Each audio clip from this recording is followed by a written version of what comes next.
Hello. Hello. So wonderful to see you, as always. I agree. So I thought we might talk about cell painting. So rare, Yay. I know. Like a thing we never talk about. But actually, what I figured I would talk about is like we've talked a lot about cell painting and what it is. But a lot of people might realistically be thinking like, I don't know, like I have particular biology I want to see. This whole idea of cell painting is kind of weird. And so, what I thought I might talk about is what we know about the cell painting assay and how you can modify it, and therefore whether or not you can use it for data that includes your own stuff. Cool. Yeah, Yeah. I mean, I think that's true. It's like a question we get all the time of like, okay, can I, Hmm. do insert, fill in the blank here. Like, can I change it in this way? Like, great starting point, love the essay, but so Hmm. now we're gonna like fill in the information about the but part. Yeah. Or people might be like, well, I don't have the same microscope you have. Like, does that matter? Like, that's a totally reasonable, like, you don't want to go buy a new microscope. Like, Absolutely. I mean, the whole point of this, one of mm, the whole points of this assay when it was developed is to make it as accessible to as many average microscopists as possible. mhm. Cool. So let me just quickly talk about um, and try to make a little separation between there's cell painting, and cell painting means this particular set of dyes.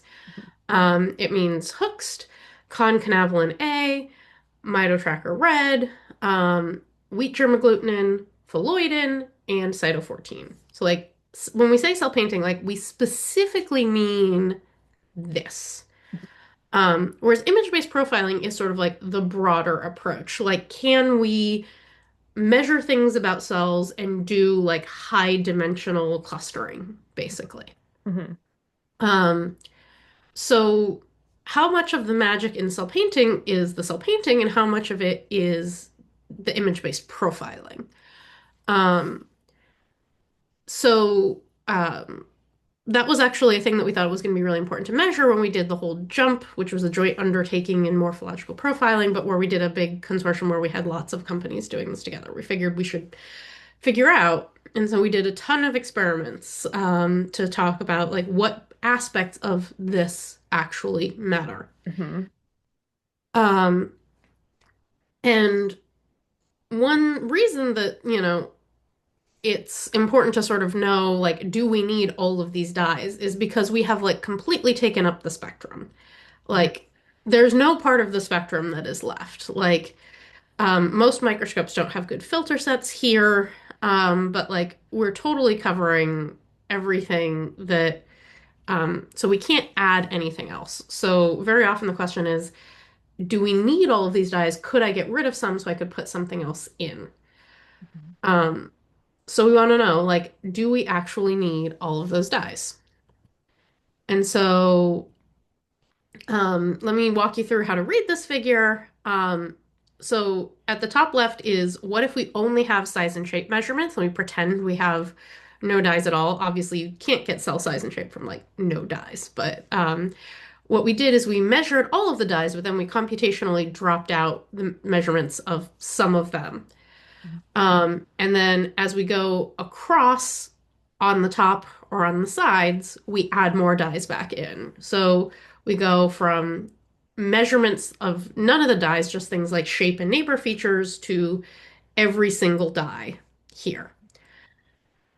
And what you'll probably notice is like there is a gradient in general, sort of like as we go from top left to bottom right, like we get darker. Mhm.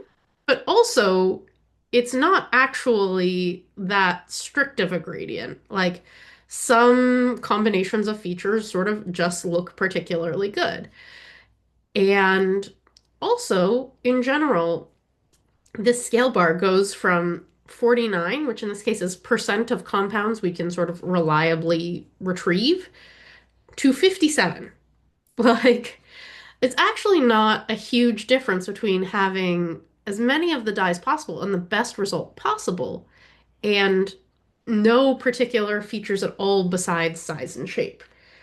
So, and we did a whole lot of other things that are in the paper that's in the bottom right there to sort of say, like, are different classes of features more important and size and shape aren't especially important features. But what it turns out is like none of these features especially are important. Like we can get rid of any of them and be totally fine, and not be penalized. Like it's not that we only have good performance down here at the bottom right. So you can take out any of our dyes and put your own in.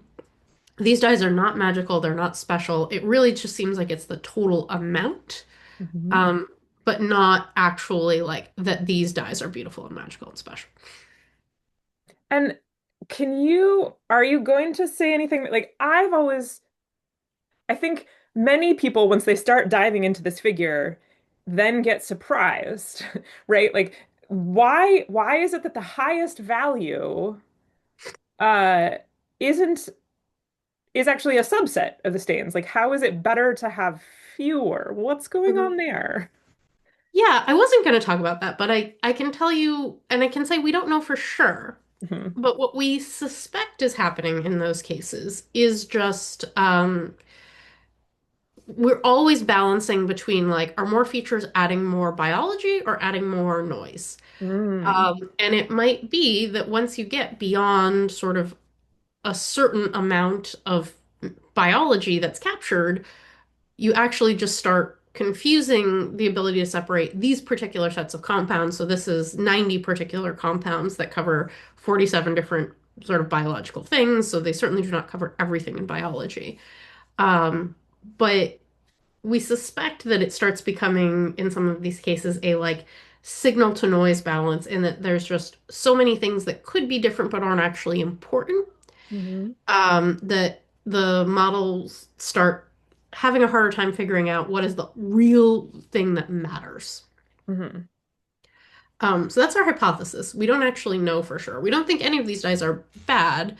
And as I'll sort of talk about in a little bit, like even if this dye was bad for this task, it might be good for other tasks. But Yeah. that's our hypothesis. I wish I could say for sure. Well, and it's always really interesting.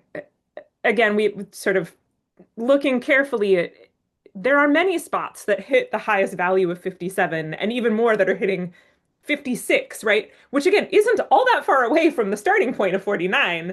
Yeah. But if you were to filter it to just things hitting the best, performing the best, the combinations of 56 or 57, it's actually sort of very non-consistent combinations, right? Yeah. Like it's not that so again, it's not that AGP, Mito, and Brightfield High, right, are the exact perfect combination and every Hmm. I think again, Yeah. as you're saying, that's why part of why our guess is it's some but not too, like capture a Yeah. bunch but not too much, or Hmm. Yeah. sort of hand waving. Yeah.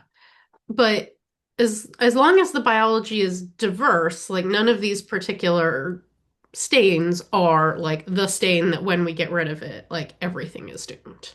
Absolutely, absolutely. Which, again, to your major point here, the major thing to take away from this is, yeah, get rid of whatever in here, get rid of several whatevers. If you have a specific thing you want to Yeah. put in instead, do that. Hmm. Yeah. And so we actually found a lot of things that didn't matter when the more of these kinds of experiments we did during jump. Um, so what we found doesn't matter include things like what magnification you take the images at. If you're talking about if you're taking them at 10x or 20x or 40x, it doesn't really matter. Whether you're using a higher exposure time or a lower exposure time. And these are just, in all of these cases, like two different measurements of like being able to match profiles with each other. Like, doesn't particularly matter. Um, if you're doing this on wide field or if you're doing this on confocal, doesn't especially matter. If you're doing this in two different cancer cell lines at a couple of different densities, does not especially matter. If you're doing this with your binning turned on or turned off, doesn't particularly matter. Who you bought your dyes from does not really particularly matter. Um, Nothing really actually matters. This was my proposed but internally rejected graphical abstract for this paper. Um, but I do just want to say, before I say one last thing, like, what do I mean by doesn't matter? When I say that these things don't matter, I mean for tasks like this, where what we're saying is what fraction of compounds can we sort of match up with themselves. So for this clustering task, which is what image-based profiling is for, um, those sorts of things don't matter. Um, but every other measurement that we take in image-based profiling, we've talked before about that we can take thousands of measurements, is still a microscopy measurement, is still a biological measurement. And if ultimately you care about your clustering, but also why your things are clustering the way you are, and we've talked in the past about trying to make cell painting interpretable and trying to figure out what features matter, if you want to be able to trust the features mattering, of course, doing things like making sure you're working at a magnification where you can see the things you care about matters. That your exposure time is not completely saturating your objects or, completely, unable to see them. Of course it matters. So don't take from this, please, that what Beth is saying is like you can do bad microscopy and do cell painting. I'm not saying that. Like, I'm saying within reasonable microscopy choices. And the good thing is, if you've done much microscopy, you can tell if your brightness is in a good regime, if it seems like your images are clean or not so clean. They don't have to be perfect. We've done other episodes about like things you can do to clean up or find things that are out of focus or stuff like that. Like, we're not saying your experiment has to be perfect, but as long as your experiment is reasonable, you can get to do this image-based profiling assay and think about it as like a free bonus assay. So there's really no reason to not, if you're taking images and you have a spare part of the spectrum, cell painting dyes come in all parts of the spectrum. You might as well just throw in a couple more dyes that you carefully check don't perturb, the biology you want to make sure that you measure, but measure the biology that you make sure you want to measure. And then you can add in image-based profiling and get all of this information about clustering and get these potentially interesting patterns in the extra dyes that you didn't know about for almost free, because these dyes are really cheap and the analysis approach is free. Um, so don't worry that if you want to try image-based profiling, but you're not sure you have the right cell type or the right microscope, um, or you're not sure exactly if you can afford one of the fancy reagent kits and you're just like, well, can I use stuff I already have? The magic is in the approach. The magic is not in you buying a particular dye kit or following our exact protocol. If you do generally good microscopy, you can do image-based profiling too, and you might get cool results that you might not have gotten if you hadn't thought to do this. I love it. And in the cell painting gallery, we have many example data sets of people that have done just that, adapted the classic cell painting assay a little bit to add on specific biology that they wanted to capture in their screen, along with the basic morphological Mhm. panel. So we have, lipocytic a lipocytic derivation to specifically look at fat distribution. We have neuropainting. We have ones that use Ones that swapped out MitoTracker for LysoTracker, yeah, yeah. or the variant painting ones where they wanted to look for where individual proteins were. So they have a flagged tagged antibody as one of the channels, but the rest are like cell painting channels. Yeah, lots of cool examples of people doing exactly what you just set up, Hmm. showing, swapping enough around to make sure they captured their specific biological question, but Hmm. then also added on top, like, Hmm. okay, since I'm looking for my question, let's fill up the rest of the space then with things that I can then also do the morphological profiling. Yeah. And so it's worth, it's not that much more money in terms of dyes. In fact, it might be nothing because a lot of these are dyes you already have. And you might learn something extra. And so we would say, don't be scared, try it out, optimize for your biology, but then maybe get some extra cool dyes in there too. I love it. And it's the most like the the take home here is just like the combination of the most nihilistic and yet Mhm.